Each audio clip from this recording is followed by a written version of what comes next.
تقریبا به لګي پیسې راچو د الله کور دا به جوړ کړو نو بیا لګي پیسې موږ د کور په سر باندې پیسې سره مات کړې او هغه پیسې سره غونډې کړې نو په هغه باندې موږ داسې وکړو چې هغه د سنکاري پورې کار موږ په هغه باندې وکړو او ګلکاران شروع دي باقي ماندا چې دی هغه جمعه ته مولوي صاحب کوم ځای واغست تاسې ونیو نو دا زور جمعات موږ په اندیزي باندې پرې خو ښه او بیا موږ د دینه باندې بل جمعات شروع کړ ښه چې نو جمعات هم شروع کړ دا زور جمعات دی دا به د هغه جمعات دغه برنده بشي او د مخه بشي او نوې جمعات چې دی هغه د نوې جمعات تل موږ د نوې جمعات یعنی په دې ځای باندې به د هغې مسجد برنده راشي او نوې مسجد شو حاجي صاحب نوې مسجد دا شو موږ د نوې مسجد تا دا پیښو دا چې دا مسجد چې دی تقریبا 25 متره چې دی دا طول لري او 12 متره دا عرض لري او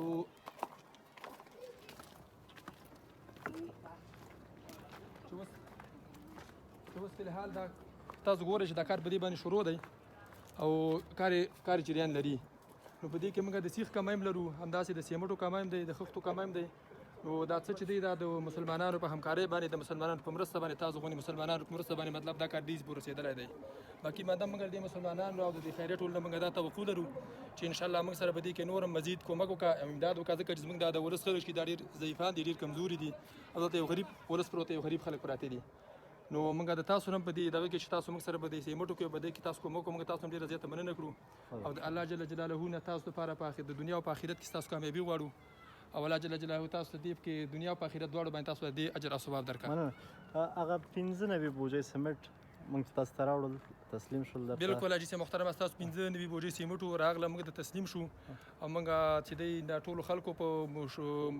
شمول باندې چې ټول خلکو ولید راغله او جماعت کې تاسو د خوانه موږ ته تسلیم شو موږ ته ورسېدل بس د خدای دوی کې چې په دې باندې تاسو اوس لپاره کار روان شي کاندم یو څه دغه څه چې زموږ د وسو موږ حتما تاسو سره الله تاسو جزای خیر درکا او تاسو موږ نورم چا چې دی هغه ملګرو ته دعا کوي او خدای دې موږ ته نورم توفیق راکړي چې وشو کړو تاسو په دې کې دا هر چا همکاري کړي چې هر ځای نه یو راست تاسو په شمول باندې تاسو د ټولنې چې مطلب هر چا د کومک کړي هر چا د مرسته موږ سره دی د الله کور سره کړي الله جل جلاله دا غوته د خیر او ثواب ټول ته ورسوي سلامت اوس مننه مننه چې ډیره مهرباني خیر اوسه الله جزای خیر درکړي